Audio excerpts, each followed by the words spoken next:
Queridos hermanos, iniciamos la lección divina de este día martes 5 de septiembre, martes de la semana 22 del tiempo ordinario. Por la señal de la Santa Cruz de nuestros enemigos, líbranos, Señor Dios nuestro, en el nombre del Padre, y del Hijo, y del Espíritu Santo. Amén. Señor mío y Dios mío, creo firmemente que estás aquí, que me ves, que me oyes. Te adoro con profunda reverencia. Te pido perdón de mis pecados y gracia para hacer con fruto este tiempo de lección divina. Madre mía Inmaculada, San José, mi Padre y Señor, Ángel de mi guarda, interceded por mí.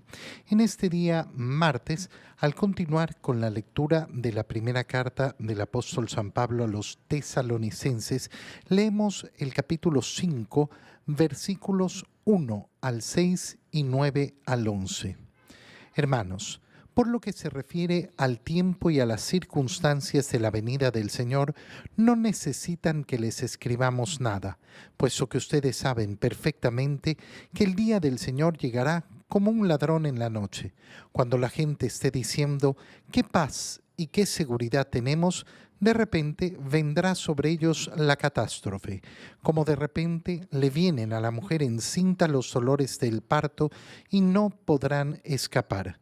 Pero ustedes, hermanos, ese día no los tomará por sorpresa como un ladrón, porque ustedes no viven en tinieblas, sino que son hijos de la luz y del día, no de la noche y de las tinieblas.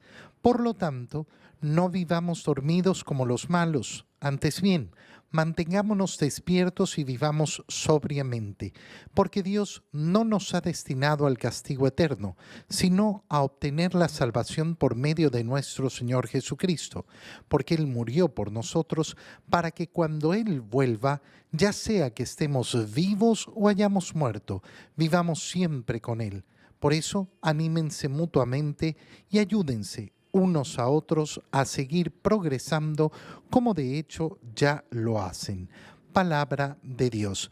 Recordemos que el día de ayer hemos visto cómo San Pablo habla sobre el tema de la muerte y les dice: queremos que sepan muy bien lo que ocurre con los difuntos, para que nadie viva triste como aquellos que no tienen esperanza, como aquellos que no viven en la fe del Señor. Y ahora continúa en esta línea hablando sobre esa venida del Señor. Ya decíamos ayer que el tema de la muerte se refiere efectivamente a esa idea que podían tener algunos de que la venida del Señor era eminente. Estamos hablando de la segunda venida del Señor. Ya hablábamos ayer con claridad de esa parusía, la parusía del Señor, la segunda venida del Señor, esa que esperamos. Esperamos significa esperar con el corazón lleno de esperanza, no de amargura, no de miedo. No, yo quiero que venga. Ven, Señor Jesús. Y entonces, San Pablo ahora trata el tema específico sobre el tiempo de la venida del Señor. En lo que se refiere al tiempo y a las circunstancias de la venida del Señor, no necesitan que les escribamos. ¿Por qué? Porque saben que el día del Señor llegará como un ladrón en la noche. ¿Qué está diciendo San Pablo? Lo que sabemos perfectamente, es decir, que nadie conoce ni el día ni la hora. Nadie conoce ni el día ni la hora. Por tanto, nadie puede estar diciendo: ay, sí, no, ya llega el fin del mundo. Cada vez que tú escuches anuncios apocalípticos, cada vez que escuches a personas que dicen que conocen el fin del mundo, que ya está cerca, hay que darnos cuenta de que son personas que no hablan en la verdad de Cristo. ¿Por qué? Porque pretenden tener una información que Cristo no ha querido darle a ni siquiera a los apóstoles, ni siquiera a los apóstoles. Y cuando le han preguntado, el Señor ha dado respuesta tajante: no sabrán, no se sabe ni el día ni la hora. Siempre tenemos que estar preparados.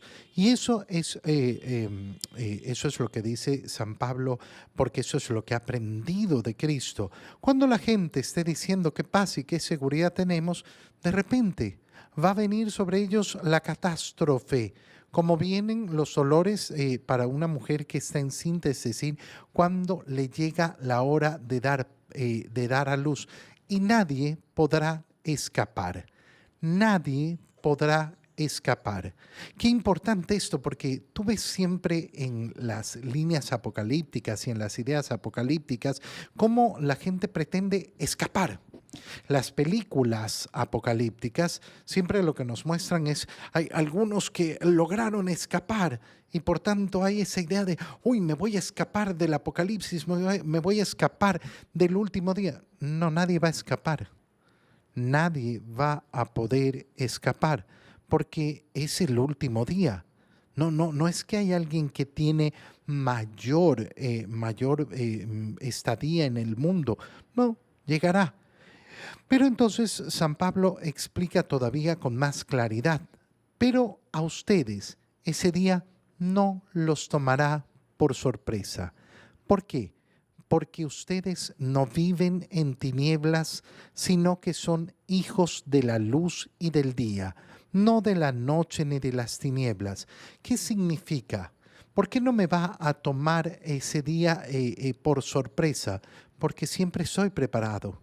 Porque yo soy de aquellos que claman por la venida del Señor, porque yo soy de aquellos que piden por la venida del Señor, porque todos los años vivimos ese tiempo de Adviento justamente clamando, ven Señor Jesús, porque rezo el Padre Nuestro todos los días y donde le digo al Señor que venga a nosotros tu reino.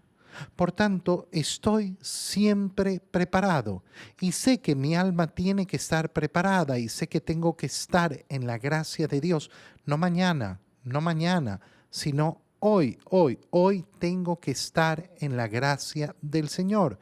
¿Qué ocurre cuando uno decide vivir la vida de este modo? Que no me va a tomar por sorpresa, que el día que llegue llegará. No significa que voy a conocer con anticipación, sino que sé que puede llegar en cualquier momento, que es lo mismo que se aplica con respecto a la idea de la muerte. ¿Por qué? Porque sé que puede llegar efectivamente en cualquier momento. Y por eso San Pablo lo explica. No vivamos dormidos como los malos. Antes bien, mantengámonos despiertos y vivamos sobriamente. Vivir sobriamente, ¿qué significa? Vivir no poniendo el corazón en las cosas de este mundo, no anhelando desesperadamente los bienestares de este mundo y pensando que si yo no tengo los bienestares de este mundo, la vida no tiene sentido. No, vivir sobriamente con las dichas y las felicidades que me brinda cada día, pero además viviendo sabiendo que no tengo por qué esclavizar mi corazón a las cosas de este mundo, que son todas siempre pasajeras. Dios no nos ha destinado al castigo eterno, dice San Pablo. No nos ha destinado al castigo eterno. Significa que yo tengo la tranquilidad. Si yo he decidido vivir en el Señor, bueno, tengo clarísimo que el Señor no me quiere en el infierno, me quiere en la salvación. Esa salvación que viene por medio de nuestro Señor Jesucristo. Él murió por nosotros para que cuando Él vuelva, ya sea que estemos vivos o hayamos muertos, como decía ayer San Pablo, vivamos siempre con Él. ¿A dónde voy yo? ¿A dónde camino yo? A la vida eterna. Y mira qué bonitas las palabras con las que termina esta parte de San Pablo. Por eso, anímense. Anímense además mutuamente y ayúdense unos a otros a seguir progresando. Qué bonita idea de comunidad. ¿Cómo se vive la esperanza? Se vive efectivamente en comunidad, unos ayudando a los otros, animándonos mutuamente. Ánimo, ánimo, entregar ánimo para seguir caminando. Pero es difícil, es duro. Así es duro, es difícil. Ánimo. No es para la eternidad. La eternidad es la que vendrá después. Ánimo. No es la desdicha la que busca Dios para nosotros, sino todo el contrario, la dicha y la dicha eterna. En el Evangelio, leemos el Evangelio de San Lucas, capítulo 4, versículos 31 al 37. En aquel tiempo Jesús fue a Cafarnaúm, ciudad de Galilea, y los sábados enseñaba a la gente. Todos estaban asombrados de sus enseñanzas porque hablaba con autoridad. Había en la sinagoga un hombre que tenía un demonio inmundo y se puso a gritar muy fuerte: «Déjanos, ¿por qué te metes con nosotros, Jesús Nazareno? ¿Has venido a destruirnos? Sé que tú eres el Santo de Dios». Pero Jesús le ordenó: «Cállate y sal de ese hombre». Entonces el demonio tiró al hombre por tierra en medio de la gente y salió de él sin hacerle daño. Todos se espantaron y se decían unos a otros: «¿Qué tendrá su palabra? Porque da órdenes con autoridad y fuerza a los espíritus inmundos y éstos se salen». Y su fama se extendió por todos los lugares de la región. Palabra del Señor. Antes de iniciar con el Evangelio de hoy, decirles que el día de ayer, por un error, no leímos la última parte del Evangelio, donde la gente en Nazaret se molesta con Jesús y quisieron matarlo, quisieron arrojarlo por el despeñadero desde arriba de la ciudad. Pero Jesús, pasando por en medio de ellos, se marchó. No pudo hacer grandes milagros en Nazaret, no pudo hacer mucho ahí. ¿Por qué? Porque la gente justamente no acepta a los profetas en su propia tierra, tal y como lo había dicho el Señor. Y entonces, después de esa estadía breve en la que no puede hacer mucho en Nazaret, Jesús vuelve a Cafarnaúm, que es donde empezamos el Evangelio de hoy. Se establece en Cafarnaúm, ya no en esa ciudad de Nazaret donde había sido criado y de donde prácticamente lo han expulsado porque querían efectivamente matarlo. Ya en Cafarnaúm, en Galilea, los sábados enseña a la gente. Enseña a la gente, y esto es lo primero que vemos. Como el Señor los sábados va a la sinagoga, es lo mismo que veíamos el día de ayer en Nazaret. Llega a Nazaret y el día sábado va a la sinagoga y enseña, aprovecha de hacer la lectura y enseñar. Es la actividad del maestro. Y todos estaban asombrados de sus enseñanzas porque hablaba con autoridad. Esto es importantísimo. Se asombran de las enseñanzas, no porque son las grandes enseñanzas y maravillosas, que lo son, sino porque habla con autoridad. Habla con autoridad. ¿Qué significa que habla con autoridad? Autoridad es el saber reconocido. Yo le doy autoridad a una persona cuando reconozco su saber. Por tanto, lo que se está diciendo es que las personas reconocían que Jesús sabía de qué estaba hablando. La autoridad es algo tan importante. Y por eso es odiada y atacada por el demonio. Y fíjate cómo se ve justamente ese conflicto entre la autoridad con que predica el Señor, cómo reconocen las personas su saber, y la acción del demonio. Porque inmediatamente se nos presenta que en la sinagoga había un hombre que tenía un demonio inmundo y se pone a gritar: «Déjanos. ¿Por qué te metes con nosotros, Jesús Nazareno? ¿Has venido a destruirnos? Sé que tú eres el Santo de Dios». Preguntémonos una cosa: ¿por qué le grita a Jesús? ¿Por qué le grita déjanos? ¿Acaso el demonio había recibido alguna exhortación directa de parte de Jesús? No. No se nos presenta en el Evangelio que Jesús le haya dicho que saliera de ese hombre. No, es el demonio el que se siente atormentado. ¿Por qué? Por la predicación llena de autoridad del Señor. Lo que molesta al demonio es esa predicación llena de autoridad del Señor. Qué hermoso es esto. ¿Por qué? Porque nos hace darnos cuenta de la importancia de predicar la palabra de Dios para alejar al demonio. ¿Qué es lo que se predica en mi hogar? En mi hogar se enseñan las cosas como las enseña el mundo.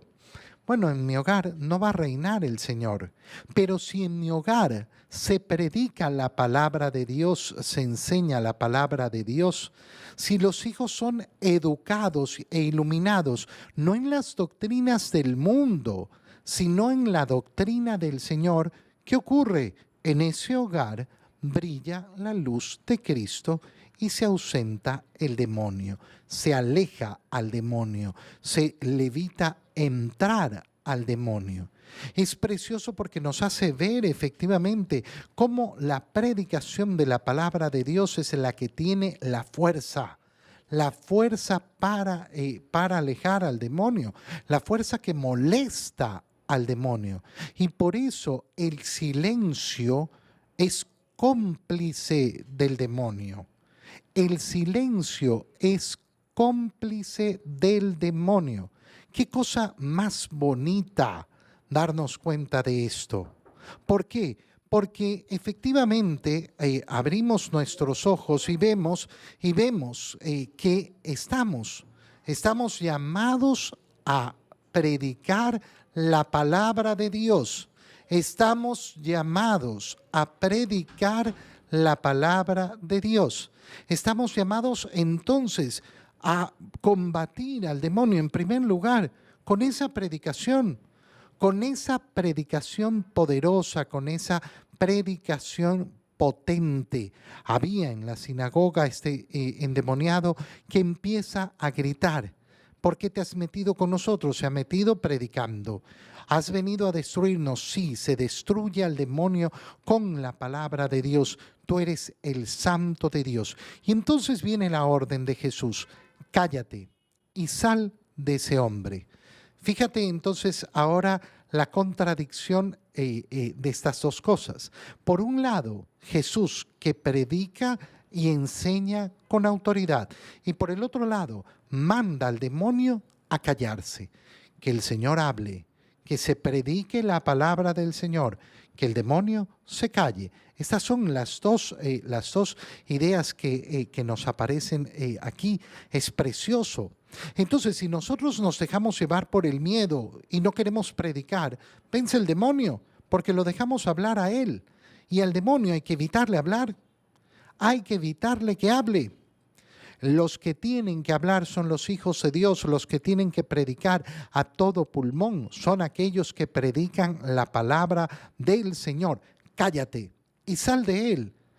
Y entonces el demonio tiró al hombre por tierra en medio de la gente y salió de él sin hacerle daño. Sin hacerle daño, porque no hay que tener miedo a la acción del demonio. El demonio, ¿qué es lo que va a lograr? Lo peor que logra el demonio es hacernos caer en la tentación, es decir, en el pecado. Aquellas personas que están llenas de miedo: ¡ay, ay, que el demonio, que el demonio, que el demonio! Oye, el demonio está constantemente buscando que la gente peque y lo logra tanto. Y logra que los corazones se alejen del Señor. Eso es lo que más tengo que temer yo respecto a la acción del demonio. Y entonces, cuando ocurre esto, todos se espantaron y se decían unos a otros: ¿qué tendrá su palabra? Porque da órdenes con autoridad y fuerza a los espíritus inmundos y estos salen de ellos. Fíjate la pregunta: ¿qué tendrá su palabra? ¿De qué está revestida la palabra de Jesús? Ya se nos ha dicho, de autoridad, de ese saber que yo debo reconocerlo. Yo reconozco la verdad en la palabra del Señor. Esa verdad es lo que tiene para efectivamente ser una palabra que hace que los espíritus inmundos salgan, se alejen. Te doy gracias, Dios mío, por los buenos propósitos, afectos e inspiraciones que me has comunicado en este tiempo de lección divina. Te pido ayuda para ponerlos por obra. Madre mía Inmaculada, San José, mi Padre y Señor, Ángel de mi guarda, interceded por mí. Queridos hermanos, reciban mi bendición en este día en el nombre del Padre, y del Hijo, y del Espíritu Santo. Amén. María, Madre de la Iglesia, ruega por nosotros. Un feliz día para todos.